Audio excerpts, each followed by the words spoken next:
কয়েক ঘন্টার মধ্যে শুরু হবে বাংলাদেশ ওয়েস্ট ইন্ডিজের প্রথম ওডিআই ম্যাচ, ৩ ম্যাচের ওডিআই সিরিজের খেলা হবে মিরপুর স্টেডিয়ামে।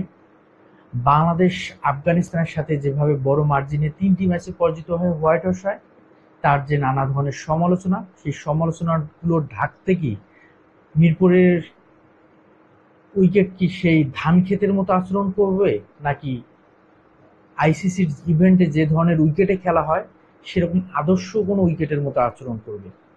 কিন্তু আমরা আজকে যে মিরপুরের উইকেটটা দেখেছি, যে ধরনের উইকেটের ধরনটা দেখেছি বা উইকেটের যে কালারটা দেখেছি, সেটা কিন্তু অতীতের মিরপুরের উইকেট যে ধান ক্ষেতের মতো আচরণ করছে তারই একটা প্রতিরূপ।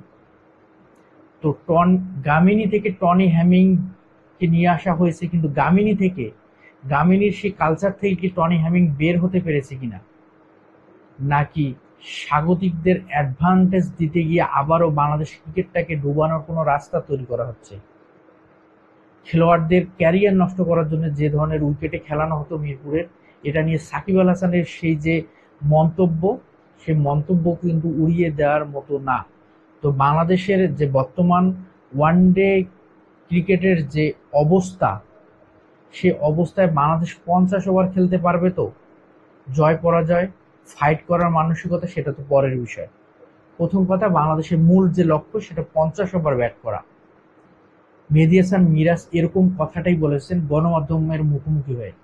বাংলাদেশের সেই 1986 সালে প্রথম ওডিআই ম্যাচ খেলে 39 বছর পার করে এসেও বাংলাদেশের এরকম ক্যাপ্টেনের এরকম একটা মন্তব্য, সেটা কিন্তু ক্রিকেট পাড়ায় দারুণ একটা সমালোচনার জায়গা তৈরি করে নিয়েছে।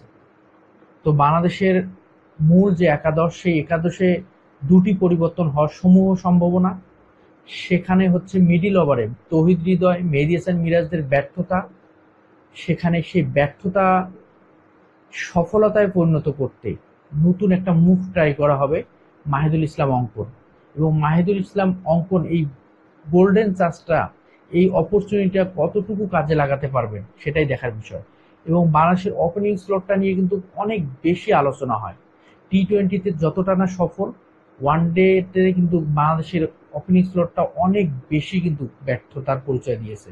সেখানে তানজিদ হাসান তামিম, পারভেজ ইমনকে যদিও ভালো একটা সমাধানের পথ হিসেবে খুঁজে পাওয়া গেলেও, বাস্তবিক চিত্রে আইসিসির ইভেন্টে যেভাবে তানজিদ হাসান তামিম বরাবর ব্যর্থ, পারভেজ ইমন ব্যর্থ, সেখানে সাইফ যেভাবে দারুণ কিছু মানে ইনিংস দেখিয়েছেন, যেভাবে বর্তমান যে ক্রিকেট, আধুনিক যে ক্রিকেট, সেই ক্রিকেটের সাথে যে ধরনের ক্রিকেট শো দেখানো দরকার, সেটাই কিন্তু দেখিয়েছেন সাইফ হাসান। তো সেদিক থেকে সাইফ হাসানের সঙ্গী কে হবে? সৌম্য সরকারকে ফিরিয়ে আনা হয়েছে। সৌম্য সরকার একজন অভিজ্ঞ খেলোয়াড়, সেক্ষেত্রে সৌম্য সরকারের জন্য এটা বেস্ট একটা অপরচুনিটি, দারুণ একটা জবাব দেওয়া এবং কামব্যাক করার জন্য। আমরা জানি সৌম্য সরকার দারুণ কিছু পাওয়ার হিটিং আছে, দারুণ ধৈর্যের সাথে ক্রিকেট খেলতে পারেন।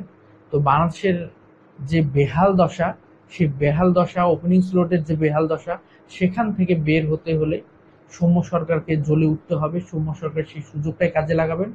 এবং বাংলাদেশের আমরা যদি কেন 50 ওভার বাংলাদেশ খেলতে পারবে কি পারবে না এমন কথা উঠে আসতেছে, সেটার পরিসংখ্যানই কিন্তু এই কথাটা বলে। লাস্ট 12টা ম্যাচ, 10টা ম্যাচের মধ্যে 8টা ম্যাচই বাংলাদেশ 50 ওভার ব্যাট করতে পারেনি।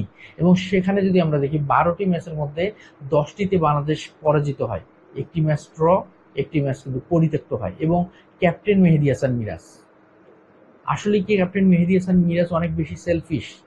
যেমনটা বরাবরই ক্রিকেটে আলোচনা হয় এনামুল হক বিজয়কে নিয়ে, তিনি কখনো দলের জন্য খেলেন না, নিজের স্বার্থ, নিজের ক্যারিয়ারের কথা চিন্তা করে খেলেন। সেক্ষেত্রেও কি মেহেদী হাসান মিরাজ সেই সেম ক্যারেক্টারটাই দেখান? মেহেদী হাসান মিরাজ লাস্ট ম্যাচে যখন নবীর সামনে বল করতে গেলেন, মেহেদী হাসান মিরাজ লাস্ট ম্যাচে যখন নিজের 10টা ওভার শেষ করতে গেলেন, ম্যাচটাকে যখন ডোবালেন, তখন কিন্তু সমালোচনার জায়গাগুলো আরো বেশি করে ক্রিকেট পাড়ায় হতে শুরু করলো। সেখানে মেহেদী হাসান মিরাজ মিডিল অর্ডারে ব্যাট করতে যেভাবে বরাবর ব্যর্থ হয়েছেন। তো বাংলাদেশ ওয়েস্ট ইন্ডিজের বিপক্ষে প্রথম ম্যাচটাতে দারুণ কিছু করবে এবং ধান ক্ষেতের যে উইকেটের অ্যাডভান্টেজ, সেটা থেকে বাংলাদেশ বের হয়ে আসবে। আইসিসির যে উইকেটে, আদর্শ উইকেটে খেলা হয়, সেরকম একটা উইকেট হবে আমরা প্রত্যাশা করি। বাস্তবিক চিত্রে কেমন হবে সেটাই দেখার বিষয়। আল্লাহ